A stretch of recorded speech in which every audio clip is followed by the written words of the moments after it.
chapter 3. Pada chapter 3 kita bahas tentang desain UI UX hybrid. Desain UI. UI desain diharapkan mampu membuat tampilan. Jadi tampilan di sini bagaimana kita membuat interface yang mudah digunakan oleh pengguna atau kita biasa kenal dengan user friendly. Bagaimana kita membuat pengguna itu tidak sakit mata, terus nyaman dengan aplikasi kita. UX designer juga mencakup perencanaan flow untuk pengguna serta membuat mockup atau prototype. Jadi nanti prototype Anda bisa menggunakan Marvel. Bagi perusahaan besar, UX design diperlukan untuk merancang layout website ataupun tampilan mobile apps. Jadi, bagaimana kita membuat visual design di hybrid mobile app? Selanjutnya, planning. Perencanaan. Di perencanaan itu bagaimana merencanakan aplikasi Anda sebelum mulai mengembangkan akan menawarkan perjalanan yang lebih mulus, contohnya supaya targetnya itu tercapai.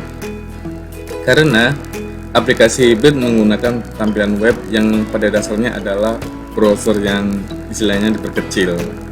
Jadi ini untuk mengantisipasi bahwa aplikasi tersebut akan rentan terhadap masalah atau problemnya waktu dalam browser atau dalam penggunaannya. Terus bagaimana memahami target audience dan ekspektasi mereka akan membantu Anda menentukan batasan teknis aplikasi Anda. Oke ya. Jadi di sini planning itu istilahnya targetnya sesuai nggak itu? Berapa bulan, berapa hari aplikasi Anda itu sudah siap.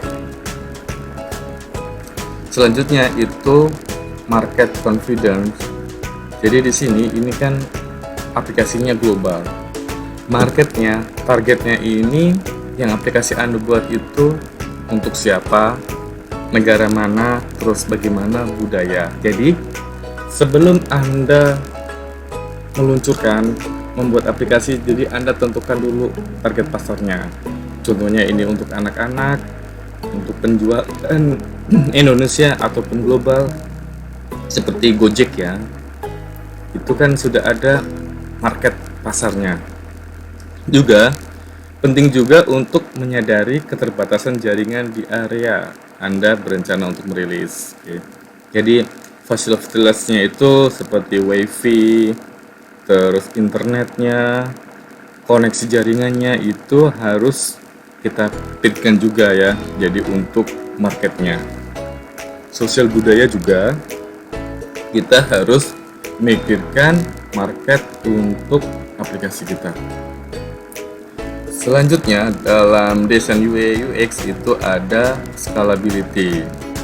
Jadi scalability itu istilahnya sebagian besar aplikasi akan memerlukan komponen jaringan, baik untuk masuk ataupun untuk menyimpan data. Terus jadi kita memerlukan API. Saat aplikasi Anda mendapatkan lebih banyak pengguna, tekanan pada backend Anda itu harus dipikirkan, harus direncanakan. Jangan nanti aplikasi yang kita bangun udah oke, tahu-tahu pengguna banyak, down ataupun error, lambat dan lainnya. Jadi kita harus benar-benar kita mendesain backend itu sebaik mungkin. Jadi contohnya API itu harus mengikuti model RESTful. Jadi istilahnya untuk standarnya. Terus bagaimana kita untuk mendesain API, terus endpointnya, terus bagaimana ini proses dan lainnya itu harus kita pikirkan supaya aplikasi ini nanti stabil saat digunakan.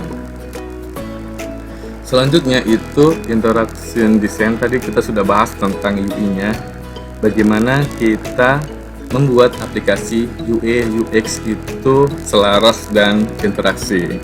Jadi hampir semua perangkat seluler dikendalikan oleh sentuhan.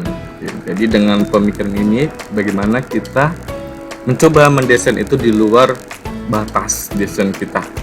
Bagaimana kita mengimajinasikan, terus bagaimana kita mengikuti apa sih yang terbaru dari pengembangan. Jadi salah satunya itu kita bisa ikut milis ataupun forum supaya kita tidak terlalu ketinggal dalam desain UI UX terbaru.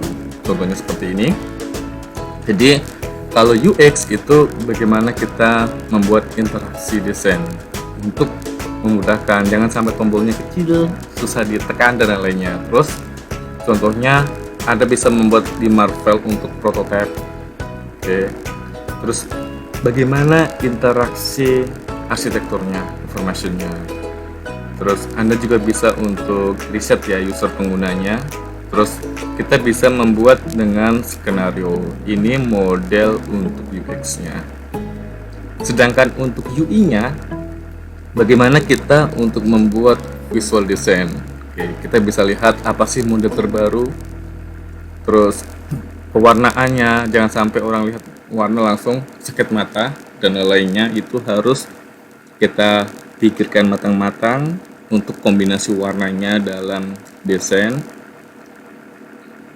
Grafik desainnya bagaimana, model layoutnya dan tipografinya. Jadi ini antara UI dan UX itu harus selaras. Oke.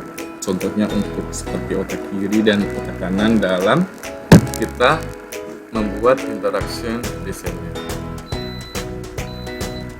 Selanjutnya ada responsive design. Ini salah satu yang utama ya. Oke. Kalau Anda membuat aplikasi web itu sebisa mungkin menggunakan responsive. Oke. Jadi istilahnya antara layar kita membuka di laptop, desktop, di tablet dan mobile app itu selaras. Jangan sampai di desktop oke, di tablet hancur ataupun di mobile, di handphonenya hancur. Jadi ini kita harus pikirkan selaras antara berbagai penggunaannya. Oke. Jadi pikirkan tentang bagaimana Anda menggunakan standar desain aplikasi. Contohnya untuk headernya, menunya dan lainnya. Ini salah satunya komponen utama juga yang mendukung dalam UI UX. Image, ini jadi dalam image itu harus istilahnya prioritas.